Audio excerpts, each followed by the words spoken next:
Jésus peut vous offrir une eau qui ne vous laissera plus jamais avoir soif. Écoutez-moi attentivement. Nous fumons et nous ne sommes pas satisfaits. Nous buvons et nous ne sommes pas satisfaits. Nous forniquons et nous ne sommes pas satisfaits. Nous faisons la fête tous les week-ends et nous ne sommes pas satisfaits. Peuple de Dieu, je veux vous dire ce soir que vous n'êtes pas celui que Satan dit que vous êtes. Vous êtes celui que Jésus dit que vous êtes. Vous avez un avenir meilleur, un plan plus grand et un but plus élevé.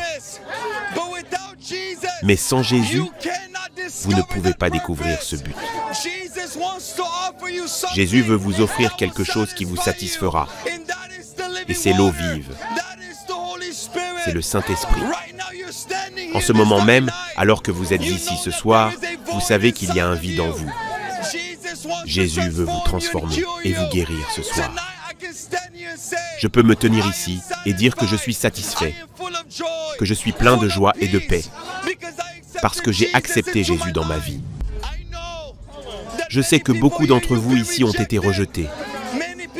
Beaucoup d'entre vous ici ont été élevés sans père. Beaucoup d'entre vous ici portaient des blessures intérieures à cause de relations brisées. Beaucoup d'entre vous êtes aux prises avec le rejet. Et je veux vous dire que Jésus a besoin de vous. Vous voyez, tout ce qui se passe en ce moment, nous serons tous debout devant Dieu. Mais même après cela, il n'est pas trop tard. Vous pouvez encore vous repentir. Vous pouvez encore croire. La raison pour laquelle les gens font quelque chose comme ça, c'est parce qu'ils sont aveugles. Ils sont aveuglés par Satan. Et je veux vous dire ce soir que Jésus peut vous pardonner. Jésus peut sauver votre âme. Les gens qui vous célèbrent maintenant ne vous célébreront pas après la mort si vous ne recevez pas Jésus. Jésus vous aime, madame, même pendant que vous faites cela. Jésus est le chemin, la vérité et la vie. Et il est mort pour vous. Il a versé son sang pour vous. Il a porté une couronne d'épines pour vous. Peu importe ce que vous faites maintenant, Jésus peut vous pardonner. Je vous aime et Jésus vous aime encore plus. Repentez-vous et croyez à l'Évangile. Pourquoi penses-tu que nous ne croyons pas en Jésus? C'est quoi ton message ici ce soir? L'Évangile. D'accord. Essaies-tu d'être drôle ou essaies-tu simplement de répandre la parole? J'essaie de répandre la parole. Tu as dit quelque chose au sujet du père de quelqu'un. Moi, mon père est mort. Et pour être honnête avec toi, c'est quelque chose avec lequel je lutte sans cesse. De savoir comment j'aurais pu être si mon père était encore vivant. Pour être honnête, tu m'as en quelque sorte touché, parce que je crois en Jésus. Je sais qu'il est réel. Je comprends que certaines des choses que je fais dans ma vie ne sont peut-être pas bonnes et formidables. Mais je suis presque sûr que toi aussi tu as de ces choses. J'essaie juste de m'assurer que tu n'essaies pas d'être drôle. C'est que je ne suis pas parfait. Et tu n'es pas parfait non plus, mec. Je ne suis pas ici pour souligner ou pointer les erreurs des gens. Donc tu n'es pas venu ici pour juger? Mon travail est de permettre aux gens de connaître l'Évangile, le seul moyen de notre salut. Et la raison pour laquelle je mentionne ce que j'ai mentionné au sujet d'un père, c'est parce que je sais comment l'ennemi fonctionne. Il y a beaucoup de gens, je ne dis pas que tu en fais partie, je ne te connais pas du tout, mais il y a des gens qui sont LGBTQ. Et Jésus les a transformés et sauvés parce que Dieu leur a donné la grâce d'enlever les voiles. Et je veux te dire ceci. Notre guerre n'est pas contre la chair et le sang. Elle est contre les principautés et les pouvoirs. Elle est contre les esprits qui essaient de dominer et de prendre le contrôle de notre esprit, de notre volonté et de nos émotions. La raison pour laquelle les gens sont dans cette même condition LGBTQ, qui est le péché en ce moment, ne me concerne pas. Parce que pourquoi devrais-je souligner le péché quand quelqu'un n'a pas Jésus? Cela n'a aucun sens. J'essaie donc d'offrir d'abord l'Évangile, que Jésus est mort pour eux, parce que Jésus a vu en eux une valeur que beaucoup ne voient pas en eux-mêmes. Écoute-moi, Et je veux te dire que, regarde, même maintenant, à cet instant précis, Jésus t'appelle et il veut toucher ton cœur. Et je crois que Dieu ne m'a pas envoyé dans cet endroit par hasard. Peut-être que je parle, peut-être que 95% des gens me prendront pour une blague. Mais j'ai vu Jésus quand j'avais 17 ans. Je sais comment il a changé ma vie. J'étais misérable. Mon frère est devenu schizophrène. Mes parents se disputaient tout le temps. Mes frères étaient toxicomanes. Je ne savais pas quoi faire d'autre de ma vie. J'ai levé les yeux et j'ai dit, « Dieu, si tu es vraiment réel, révèle-toi à moi. » Il s'est révélé à l'âge de 17 ans et cela a changé ma vie. La raison pour laquelle les gens portent la graine LGBTQ, c'est parce que beaucoup d'entre eux entrent dans une relation avec leur sexe opposé et se retrouvent brisés par leur propre sexe. L'ennemi chuchote. Pourquoi n'essaies-tu pas ton propre sexe? Peut-être qu'ils t'accepteront. D'autres sont élevés sans mère, sans père.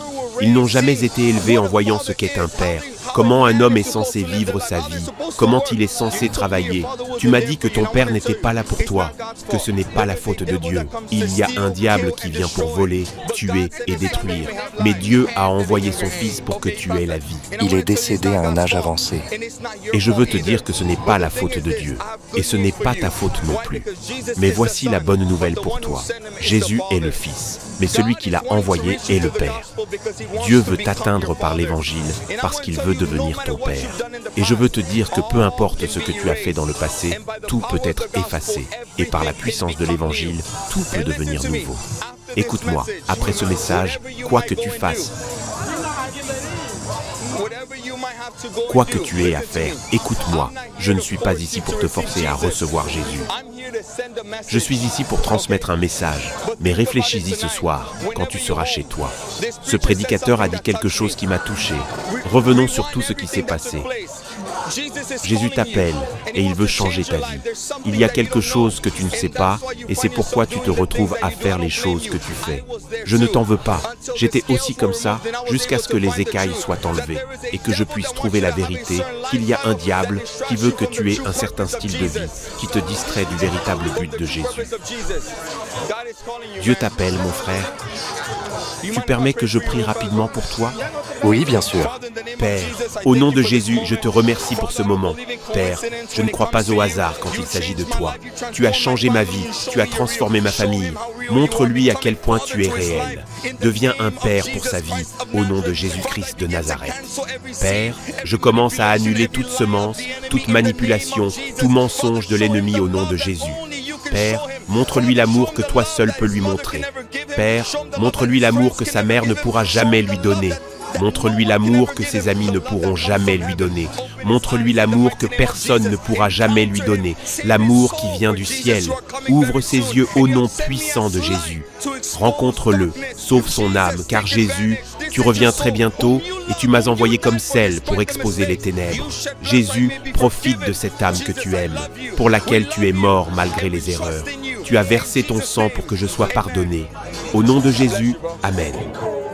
Que Dieu te bénisse. Je t'aime, mon frère. Écoute-moi, je prêchais la vérité. Il a dit qu'il y avait quelque chose qui l'a touché.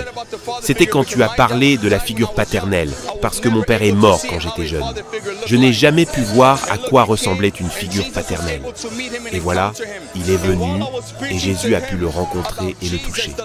Et pendant que je lui parlais de Jésus, de l'amour de Dieu, de l'évangile de Jésus, la même fille qui manquait de respect à Dieu est la même fille qui a aussi entendu le message de l'évangile. Évangéliste. Avant de venir ici, c'est fou parce que j'ai dit à Andy, faisons cette prière. Saint-Esprit, place les mots dans ma bouche en fonction de l'état des gens. Et au moment où j'ai dit cela, Dieu a utilisé ce moment pour le toucher. Pourquoi? Parce que lorsque quelqu'un dit la vérité de Dieu, cela expose tout mensonge de l'ennemi en eux. Leur style de vie est un mensonge de Satan.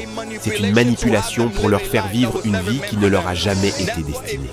C'est pourquoi, si vous êtes quelqu'un qui est connecté à cette histoire, recevez Jésus aujourd'hui. Il peut vous toucher, il peut vous donner la vie et il peut vous restaurer. Que Dieu vous bénisse. Dieu vous aime, mon frère. Oui, il était touché et il pleurait. Et l'on pouvait voir l'œuvre de l'ennemi, même pendant que tu lui parlais. Ses amis qui essayèrent de l'éloigner. Mais il a continué à se battre pour rester et recevoir.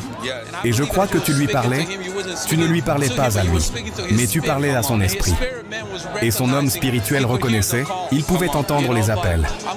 Mais je suis content que Dieu ait travaillé pour lui aujourd'hui. Amen. Je crois que Dieu va faire quelque chose. Quand c'est de Dieu, aucun démon de l'enfer, peu importe le nombre d'agents qu'il essaie d'envoyer pour vous empêcher d'entendre l'Évangile. Quand Dieu dit que c'est le moment d'entendre ma voix, il n'y a rien que le diable puisse faire pour l'arrêter. Quand c'est la volonté de Dieu et quand Dieu dit oui, personne ne peut dire non.